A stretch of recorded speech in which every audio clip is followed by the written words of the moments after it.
What's going on, guys? So today I'm here at the design studio inside of BELLA+CANVAS, and what we're gonna do is we're actually gonna meet with my man Tory, who's gonna go into the process of actually forecasting trends. Now this is gonna be important for anybody that's starting a clothing line, especially if you're gonna be using any blanks or wholesale garments to continue growing it. So make sure you guys are on the lookout for all the tips that we're about to share.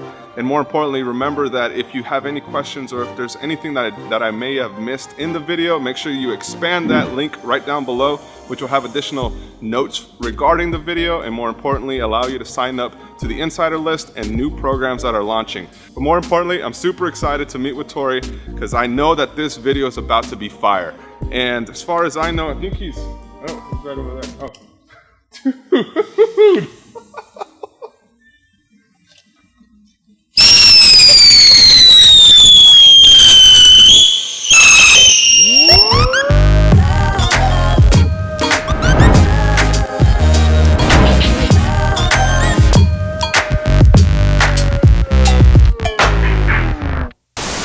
For those people watching out there that may not know exactly what it is that you do, would you mind sharing a little bit about your background? And then I'd love to get into the 4 trends that you guys are seeing that are going to be in demand and that are already available here at BELLA+CANVAS. My name's Tory, and I spent about 22 years in fashion, and 18 years of those 22 years I've been a director for design. So this is an exciting moment to roll out some new stuff, and I'm excited to share with you. Let's jump into it. What are some of the trends that people can expect and to see from BELLA+CANVAS? So we will be building a series of crops and fleece, and also in basic tee fabrics. We have a red color story coming out that entails brick, autumn, it even goes to yellow like mustard. And then we have a purple sort of launch we're doing with orchid and lilac, and we're even bringing light pink to some newer silhouettes.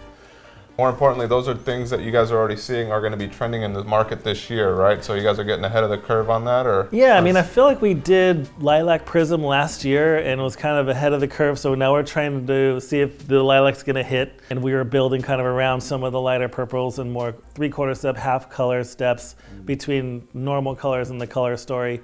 And also in the color wheel, I should say. So we're trying to bring out more advanced colorations throughout the collection. For maybe some entrepreneurs out there that are just starting and perhaps they're looking to find the right blank or the right color, what would you tell them they should probably put in place, or what key element or tip do you have for them to maybe choose the right color for their brand, maybe the right blank or the right cut or silhouette to kind of help further their clothing line? Like, where would you say they should look for inspiration, or what tips do you have for them to come up with inspiration of their own? One thing is being true to your own vision is key for young entrepreneurs and other brands or small brands that are coming out with their own collection. You might consider editing and the voice of the collection being true to the original vision, meaning one style should look like it's produced from the same vision, not maybe 5 or 6 different languages being thrown at you, but sort of trying to make them look like it's one cohesive brand is pretty hard to do, especially with minimized sewing operations. So there are ways to build signatures throughout the collection. That's one way. Truing up color and really experimenting with color is a good thing. Getting more than one lab dip per color is a good option. You want to be able to choose a color that has a richness that will last, like from a color and hue standpoint of view. Colors fade through time, not only through the manufacturing process, they get diluted. So you want to start with a very strong color choice before manufacturing.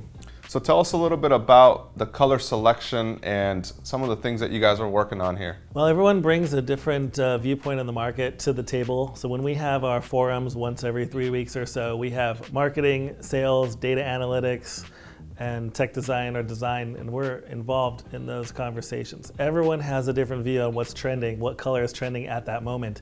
So we'll throw out a bunch of options. I'll start going into the dye houses and I'll build a series of color or values or shapes based on those conversations, and then we look at them. I try to fine tune them before I bring them to the table because it takes a little bit of effort, subtracting yellow, adding blue, that sort of adjusting happening going on there. This has to be sort of the right value and the right hue for our brand. Nice. So then is that some of the boards that are always around? Like last time I was here, they're putting up different colors and kind of Were you guys getting ready for a presentation on a new line, or? It's best for our team to see each color story based on the fabric kind. But for the most part, this year in those top trending colors for us, we're really interested in something called Orchid and a different set of purples that have been kind of trending for a little bit. We have lilac. We're bringing back light pink, but ultimately we also have a series of reds, oranges, and yellows that are coming out that we've never done before. Brick, autumn, mustard are trending pretty high. So we want to be able to hit those in our new silhouettes and make sure that they're available for our customers. So as we're talking about half steps, can you explain a little bit more into what that means when it comes to the actual dyeing and the offering that you guys have here? We just talked about sort of a red category or an orange category. Really what I'm trying to say... Is it, what's back here? Oh, yeah. Well, this is Orchid, for instance. Okay, cool. Orchid's kind of a combination of lilac, deep purple, and other colors. But as you can see, it's not exactly purple and it's not exactly pink. So it's kind of in the middle somewhere. And so there are other shades that are like this, like mauve, for instance, which is a lighter version of Orchid. And so we try to find these steps between hallmark colors like red and navy, for instance. You'll find a multitude, millions of colors really, between those stages, and you can choose if they're warm or saturated and they may be hitting a trend or whatever else that's available. Nice. So then over here you also got the mustards and the yellows and some of the... Yeah, so we have these three guys. So autumn, which is kind of a combination between orange and I would say brown. And then now you have brick, which is kind of a combination of red and black-ish, and then also mustard, which is trending pretty hard. Nice, and this is all coming out in the 3001, right? This is all available in the 3001? These will all be available in 3001, and some of them will be in tri-blend as well. So when it comes to choosing these style of colors, what made you guys adopt these in particular? Well, another consideration when choosing these colors is that these colors have been chosen for a very wide audience. So we're going to be able to capture the largest audience of different skin tones with these colors. We've actually tried them out and tested them before we decided on them. Talking about colors and more importantly, talking about maybe key influences, you mentioned that as a brand, you guys are moving towards your own influence in terms of nature and something creatively that you guys are creating that isn't necessarily following key influences like media or other brands. But is that something that the majority of other brands may actually go towards inspiration, is more of what's trending in the market, like media, fashion trends? Like, what's your take on what maybe other brands do to follow the hype in a way? Truly, BELLA+CANVAS, we strive to be different. That's true. And if we looked at a conglomerate that said, this year, sky blue is the color for you, and everyone jumped in on the sky blue, and then no one would be different. So we kind of we're always, I don't say we swim against the grain really, but we're not completely sold that some large corporation is going to tell us what the trend is. We don't really want to put them out of business or whatever, but we don't really follow that stuff. Yeah, so we have our own data analytics and we have our own ways of grabbing information from the marketplace. As you mentioned, you did mention that you have a lot of analytics to actually back up the selections that you guys launch. So tell us a little bit more about the analytics involved with actually choosing and making sure that the styles and the colors that you guys launch are going to be successful. Well, we vet all of our colors through our sales team. And as you know, we're not making thousands of units, we're making millions of units. So we have a pretty large database of scrutinizing colors and trends. That also includes silhouettes or designs, whether it's t-shirts, hoodies, crops, shirts with holes, distressed tees, whatever it might be. We use all of those sales history and data analytics to help us figure out exactly what silhouette we're going to make and with exactly which color we're going to choose. We feel pretty confident that we can usually hit within a very, very good margin of removing all of the risk ultimately. And so that's amazing for small businesses and entrepreneurs out there, and not having to try to guess if you wanted to, like for instance, one of the questions that I get from a lot of people is that, hey, should I dye my own colors? Should I grab my own fabric, knit my own clothes, and dye it to the colors that I want? And there's a lot of millions of dollars spent and years of experience spent in actually creating these types of colors and these types of body styles. And that's why I always feel that you guys always offer something very unique to the market, because it allows them to not have to go and cut their own fabric, dye their own fabric, and then figure out that they got it too dark or too purple or too red, and then nobody else wants it. What's important to point out is the data and the analytics that they already have from just being in business for so many years and being able to produce millions of garments. So rest assured that if they're launching something, they're doing it for a reason, and they see that it's going to be something that's going to be trending, or is going to be a new take on an existing trend that may really take your brand to the next level as well.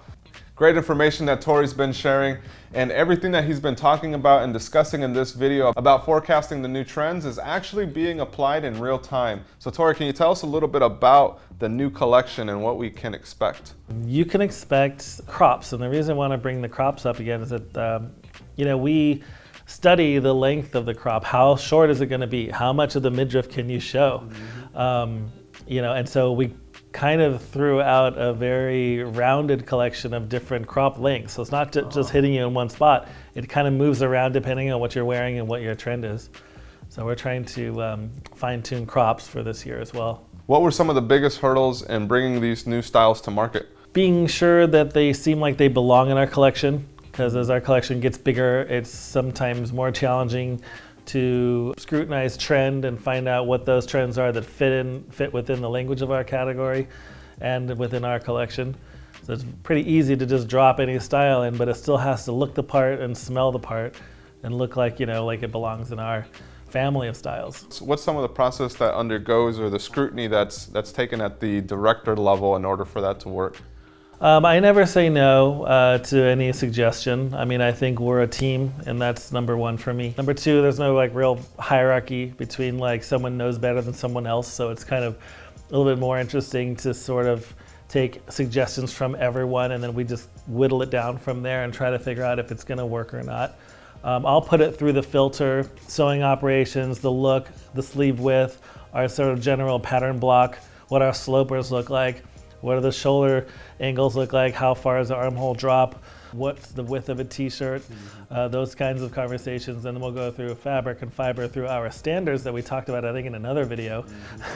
And those standards kind of play in concert with the silhouettes that we're trying to build, along with the whittled down suggestions from our entire team.